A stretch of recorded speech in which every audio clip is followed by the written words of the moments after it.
Okay, so before anything else, do we have any public comment? No public comment. Do we have any PUD employees that want to say it? That's all. And do we have any PUD employees that want to say something maybe after the meeting? It's very possible.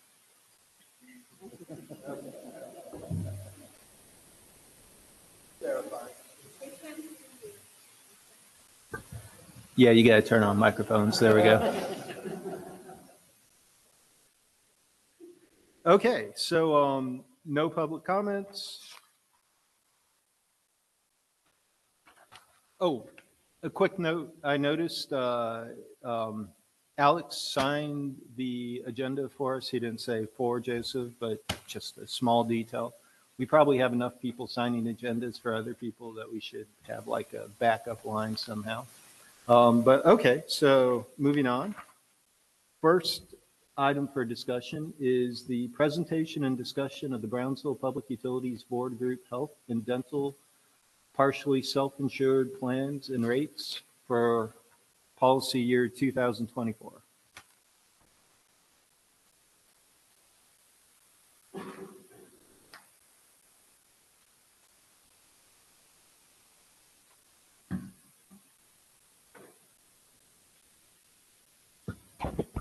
It works.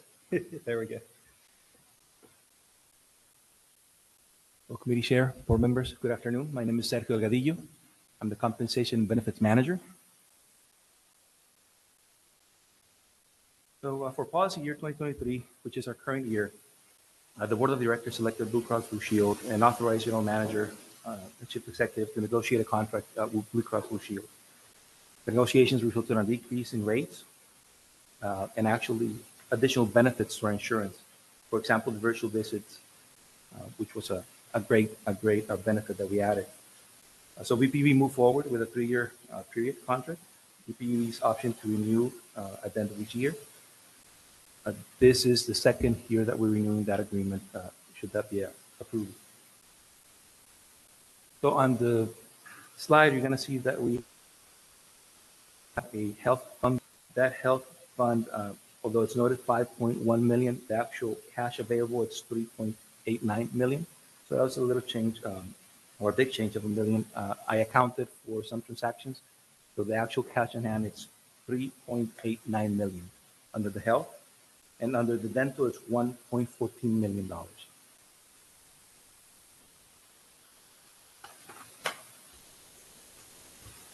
So moving to the fund balance status on July 31st, 2023. So what we're seeing is the summary of contributions throughout the policy year versus the disbursements. And as you can see in that slide, we're going to see that our budget ratio is an average 0.83%. That means that our contributions are being less than on disbursements, around 17 cents per every dollar. So this year has been highly unusual, and the bulk of the difference has to do with high claimants. So whereas from January to July 2022 versus 2023, these claims were around 1.3. For this year, we're having 2.4. So that's around a 73% increase. So in conversations with our consultant and conversations with our provider on what's triggering this high claims, and if we've seen that in other places, what we're thinking, and they have seen it somewhere else, is that a lot of medical procedures, surgeries were put aside with COVID. So basically, we have members catching up through this year. So that's what they're attributing this high claims this year, and that's why we're seeing that difference in between contributions and disbursements. So if we go to our projections for 2024, Blue Cross Blue Shield is expecting $9.5 million. So historically, we've budgeted for the expected cost, right, and the maximum cost. And we have been very successful in maintaining a very healthy fund and safeguarding, our employees' benefits. So through our history, that's what we've done. This year, as you can see on the right side, when we compare 2023 to 2024, whereas last year we were preparing to fund, or this, sorry, current year 2023, preparing to fund for 8.2 million.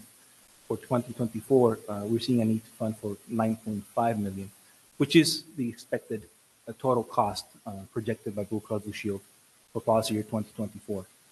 In summary, what this translates to is recommending an increase of 10% to our rates.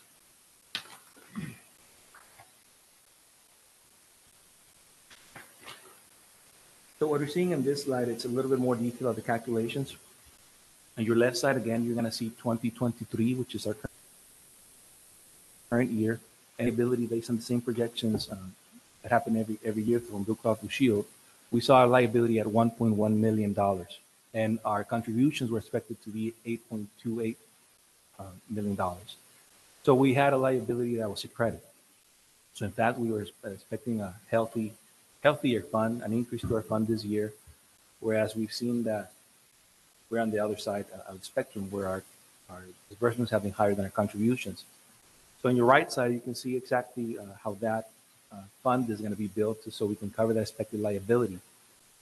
So by increasing at 10%, we're going to reach within contributions of BPUV and employees to 9.08 million, whereas our expected liability is 9.5, and we're going to have a remaining liability of $427,000, or $427,839. So that's around this 4.7%. So what are we planning to do is, of course, continue with how we've been funding on the side of EPUB, same on the side of employees, but we're also proposing that that remainder, the 427,000, we pull it from our fund. As I mentioned, our fund right now, it's around $4 million, so it's a very healthy fund. It's enough to cover at least half a year based on the expected claims for the current year, and possibly three months from next year, which is what the consultant recommends. So we have a very healthy fund. The fund continues to grow with our contributions, and we are proposing, if it's accepted, as you can see, a 10% increase. So how does this translate to our employees and to BPUB? So on this slide, you see on the table to your left, upper table, our current rates for 2023, whereas an employee is going to be at $673. That's fully funded by BPUB. And then we see employee plus one dependent, at $1,134, and employee plus two at $1,557. So with a 10% increase, that would transition to $740 for an employee only. Employee plus one, $1,247, and then employee plus two, $1,713. So on the right side, you can see the actual impact for BPUV and the employee with this rates mean. So in essence, for the employee, well, there's no change. For BPUV, for each employee, there's a change of $67 per month. An employee plus one, of course, both are going to see a change. The bigger part of the change is it's covered by BPUV at $95.64. That is a month, and BPUV $17.77. So of course, this is monthly. We get paid on a bi-weekly basis, so it's around $97 that an employee is going to see for employee plus one. And when going to employee plus two, that changes to $35.16 per month, and for BPUV $120. So for the employee, it's going to mean around $18 per pay period in their check.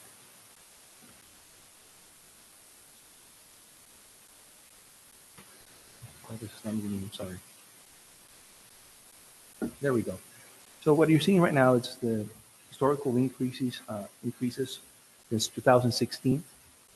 So it's not our highest increase that we proposed. Again, what we've done is whenever we have a rate that it's enough to cover the expected cost, we've not increased our rates. We kept it.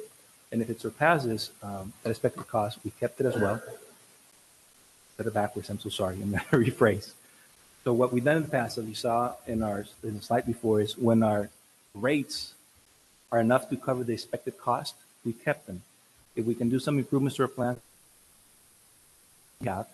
we've done is build a fund. So that has allowed us to keep a very steady rate for employees where increases have not been much. If this year we wanted to cover the whole expected liability, that change would have been 15%, but we have a very healthy fund. And we know this is an unusual year. That's why we're proposing that 10%. And of course, if we were to see a similar scenario next year, we'll probably have to do a linear 10% if that were the case, but we're not there yet.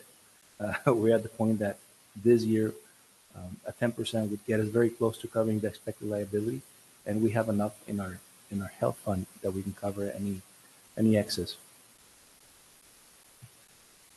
So that would be the change when you have an employee plus two or employee plus family. Again, not the biggest change we've seen. It shows the same increases because the increases are linear, and when we end up with that 35 and 16 cents difference per month for our employees. So this slide basically shows the rates for all our different employees. We have our active employees, we have retirees. For active employees, BPV covers close to 60% of the rate. Employees cover 40% of the dependents. For retirees, that number that BPV covers goes to half, which is 30%.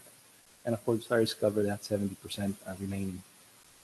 We have two different packages, which is package 1 and 299, and package 2 retirees 2004 2005, where that basically extended coverage to family members, a spouse, until the age of 65. We have around 5 employees in those two packages.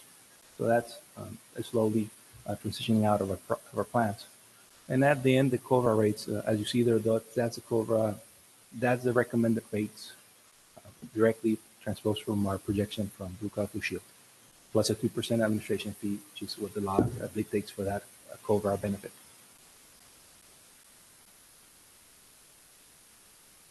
So for our dental insurance, we have a different tail. Sorry. One moment. Can you go back to that Yes. previous slide? Yeah. Yeah, so the top section there, the employee plus 1 plus 2 is the same as what we just reviewed, right? Yes.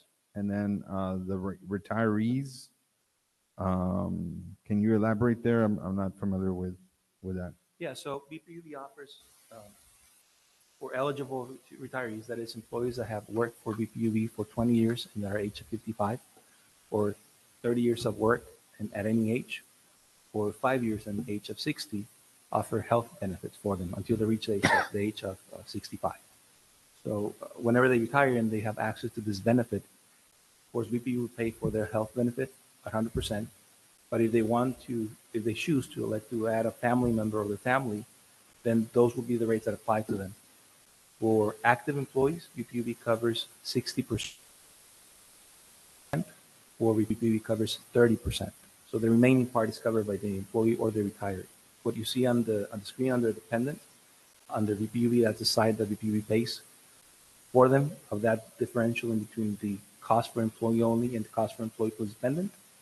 And then on the right, you see the portion that the employee or retiree pays.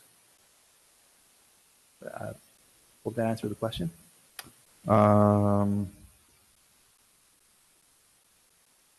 Yes, so the differential is higher for employee or for the retiree when it's, I guess there's 3 packages.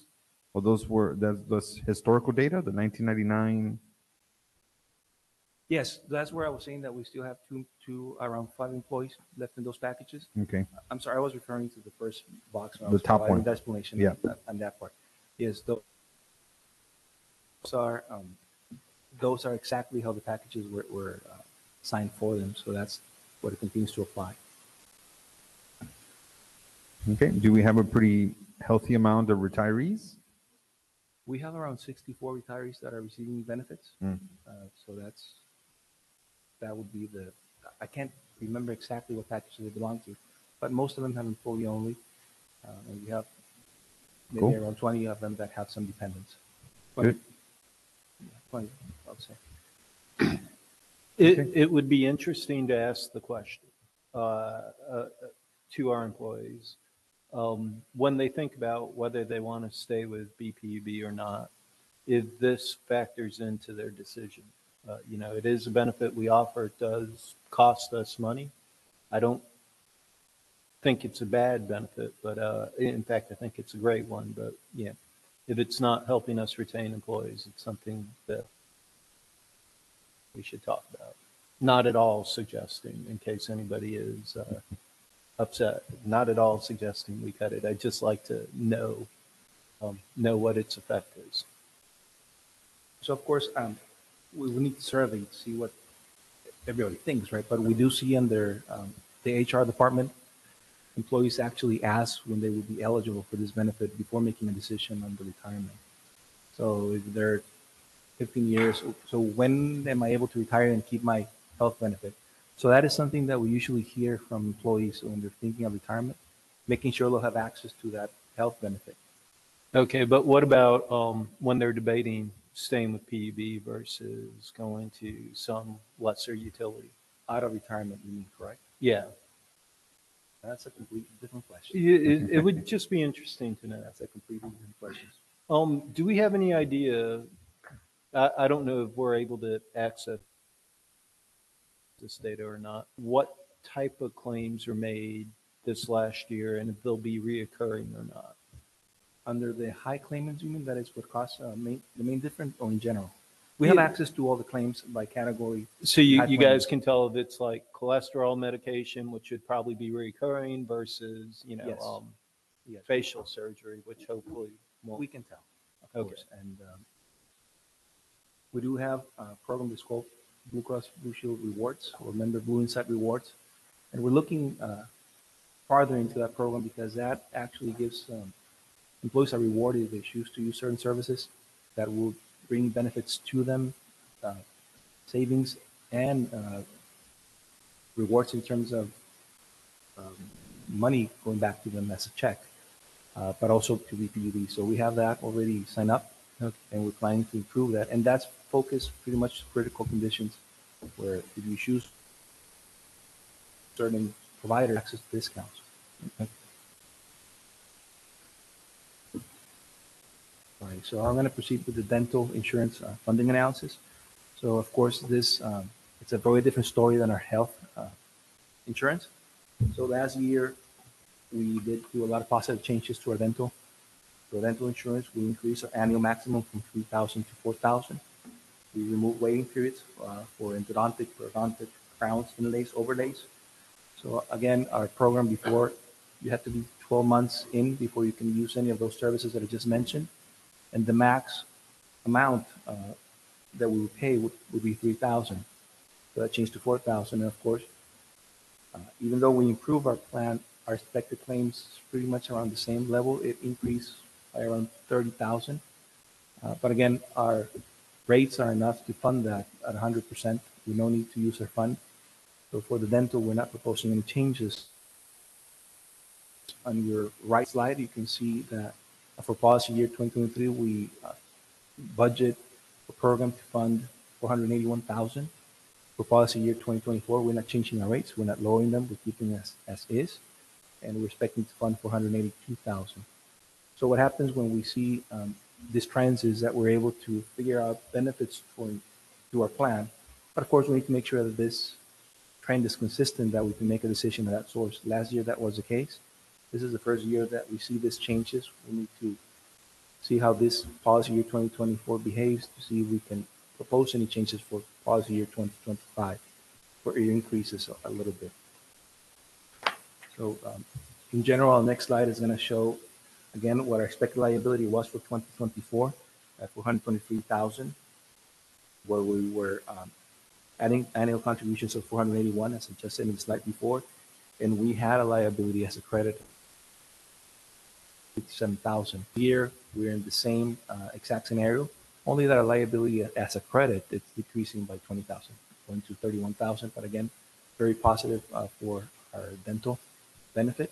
And of course, very healthy fund that we have also in the dental at around $1 million, $1,148,000. So we're not recommending any changes here. Okay. At what point, as we build up these kind of healthy backup funds, do we decide maybe to lower rates or credit some of the money back to the employees? Do we have a threshold? So, I mean, insurance behavior is really, really unexpected. Like this year, it happened. I know that, for example, for this year, as we're making those decisions and using the funding that we have available to not increase our rates as much, we know that the dental fund can be transferred at an amount at a certain point to our health.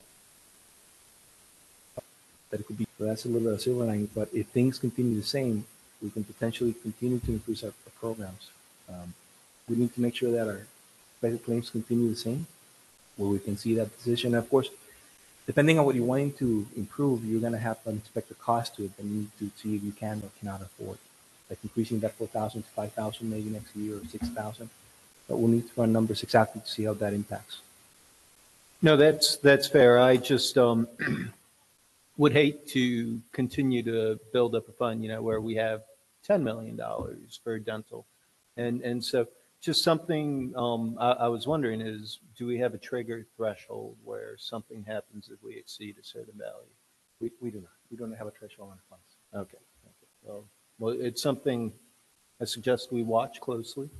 If we find this is our employees, this is y'all's money. We just make we're not building up too much money that could be used by the employees. So. If I may, the majority of that contribution that goes in there is funded by BPUB. So PUB covers 100% of the employee plus 70% of the dependent. So the majority of that money that's in the fund was contributed by was PUB. from okay, good to know. Right. So going to the rates, this just shows the rates that we had last year that we're keeping for this year. There's no change in rates that is being recommended. So you can see that an employee is going to pay, for an employee, BPUB is paying $36.24. An employee that chooses to add one dependent will pay $25 per month. BPU will pay an additional $15 for that employee's dependent. And then employee plus two, that amount will go to $40 for the employee and just for UB. So again, a change could be in changing the subsidy or increasing benefits that we could look into. So do we have any questions? Go back. Yes. So there on the retirees, then PUB does not contribute more. It's on the retiree. No, so BPUB does not offer a dental benefit for retirees. What we offer is the option for them to acquire the benefit or to elect the benefit as they retire, but this is not a benefit that is extended to our retirees. They can choose to, they can elect for the benefit, but BPUB does not contribute to that benefit. Okay. Alrighty. So let's go to item number 2. I get to read this. Sorry. This is the presentation and discussion of the Browns-Hillies Board Group Supplemental Benefits and Voluntary Benefits Plan and rates for policy year 2024. Thank you. So, year 2021, we negotiated contracts for employee supplemental benefits to start effective on January 1st, 2022. So whereas most of the insurance, of course, follow the fiscal year, our benefits follow a calendar year. So they start in January, they end in December. This would be the third year renewal or 3-year contract. So that means that next year we'd have to go out for RFP and find if we need to improve our benefits and look into different vendors. But this is the third year of 3 years, so we get to renew. This contract were negotiated with a 3-year rates guaranteed, so there's really no changes in benefits or rates should we decide to move forward and renew our 3rd-year option that we have. What we offer our employees is, of course, benefits that protect their income, and by that, those would be the basic term life and accidental death and dismemberment insurance, long-term disability. And of course, voluntary, the employees have the options to get their own life insurance. And they also have the option to also get short-term disability. or elect to for those benefits at their cost. But we can go into the specifics of the benefits if that's something desirable. Um, So auxiliary benefits, this would be other benefits. BPUV also provides employees with the cafeteria plan administration. So of course, all the contributions to the plan are made by the employees, but we do for the administration of the FSA. So those will be the flexible spending accounts. Employee gets to contribute before taxes to this account in the amount that they want to contribute and expenses. Under voluntary, we have group vision available for employees. We have group cancer. We have group critical, and of course the FSA. What you see on the next slide would be what is the expected cost for BPUV for this purchase of BPUV benefits. So life term, it's 19,000. Accidental life for dependents 10,000. I can go over it, but the total bulk of it, it's $111,000. Pretty much the same. Again, rates do not change. What changes is with the pay of the employees. Of course, the benefit increase. For example, the basic term life insurance would be equal to 1 times their yearly salary. So if your yearly salary increases, then the premium for that employee that BPV pays increases for whatever amount that would be. Same would be for your long-term disability. BPUV pays for that benefit. That benefit has a waiting period of 180 days, and we paid up to a salary of 120,000 at 60%. Of course, if that salary increases below that threshold, there's always an impact to our rate. The minimal cost or minimal increase, the cost that we see, but that's how those rates would move. The rate stays fixed for the 3 years. That's the agreement that we have, and the level of benefits remains the same as well. Under the voluntary, all those are paid by the employees. So that gives you an idea of what the participation we have on our voluntary benefits and what the employees are contributing to these benefits. Then at the end, after the grand total, you see how much they contribute to their own flexible spending account. It's interesting. Vision is, the biggest one people participate in. It's if we look at the rates for vision, let me just show you that. That happens to be just a discount program, so the rates are very, very, like Very low. $2 Yes, some per paycheck. yes, the vision for employee only, it's $1.36 bi-weekly. So it's really inexpensive. And they do get access to frames every 2 years for $130. They get access to the exam for around $25. So it's a good insurance that we can offer them. And of course, the cost has to do with having it under a group plan with vendors that we can have access to these great rates. Yeah. I've always had 2020, so I've never thought about it. Look into that.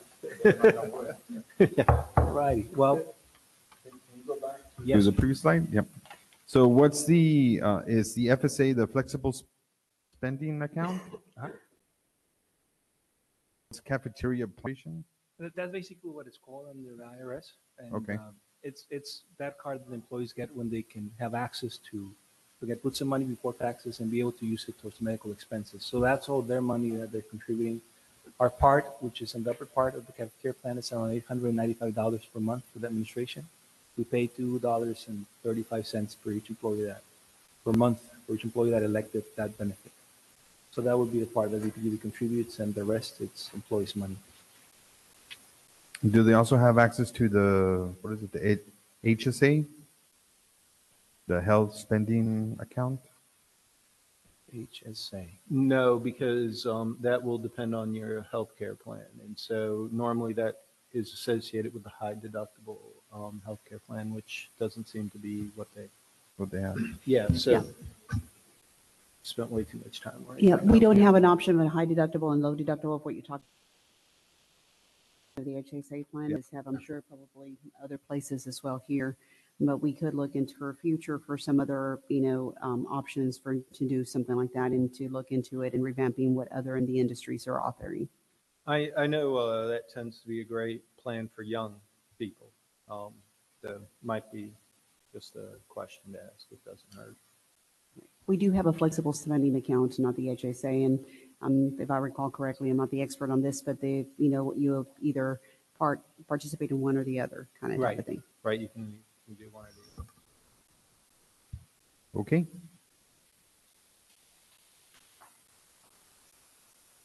So moving to the next steps.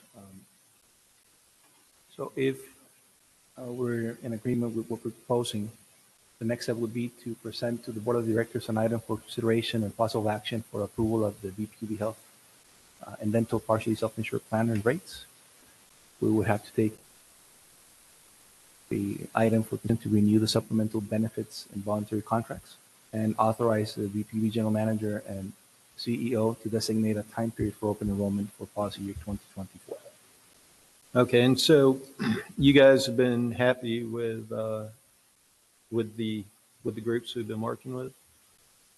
Yes, in general. Blue Cross Blue yes, Shield the answer has and- been yes. So Yeah. we are happy. Of course, everything can improve, so we're seeing what can be added on our next contract. But in general, we are happy with the service that we're being offered. We have very responsive vendors. They're all the way for our employees as well. They're very helpful in general, so we have zero complaints. Okay, great. And do we have numbers like how many people are taking advantage of the virtual visits? And do we know if that's useful? I don't have numbers readily available, but I can definitely request that information. Be nice. Again, not for the purposes of cutting anything, just for quantifying. To sit there and have numbers for how we rank our benefits. If people really love the virtual visits, then no matter what, we got to keep that. But if it's one guy, well, okay, let's have a conversation about what could be substituted. Brand, yes, definitely you can look into that to see the numbers. I believe those are in parentheses, right? Free services that we get have a discount for our plan because the visit is only $10 in cost rather than the full copay of $25. But it's all the employee selection on getting those services. But, Right. But we could definitely look into numbers and usage. Yeah, it's just nice to know, make sure that what we think our employees benefit from, they are definitely benefiting from. So since we're in the next steps, one of the things, and since you are the agenda review when we set up with the chair, how would you like for us to proceed with this item? Would you like for us to make a full presentation to the board just like this, or would you like for us to put it in consent? This is a renewal, or I'm open to suggestions, and this is the intent of why we have a committee, is to try and shorten the meetings when we get to the board meetings and some of the items that have been vetted through some of the committee members. Do you have any thoughts? Yeah, I would just say, just put it as an item with no presentation. Okay, so we'll just put it under the consent, and if anybody, at any time, as the board chair has mentioned, he can pull the item, and any board member have any questions, we can put this exact presentation that the compensation committee saw for them to see, and then that way we won't do the presentation, and it will shorten the meeting time. And I think what we can do is just mention to the other board members, hey, we reviewed it in detail. We asked, they answered all our questions. It seems to be a good benefit, and yeah, we recommend to move forward. I agree. I think if we do talk about it, maybe it can't be in consent. I don't know how that works, but yeah. It would be in the written portion of the memo. So in the memo, it would include the comments that Mr. Martinez just mentions in reference to that the compensation committee reviewed it on such and such date, which is today, the 28th, and in detail, then questions were asked. And if you have any other questions. Perfect. 2 thumbs up for me then. Yeah, we'll test it. Okay. See if it,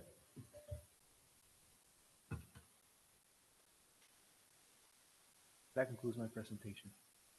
Thank you very much. Thank you. And I believe that wraps up last chance. Now that I have the microphone on, Anybody want to make any comments? Okay. Well, thank you all very much. It is, oh, the time went away. 5:14. 5:14, and we are adjourning our committee meeting. Thank you.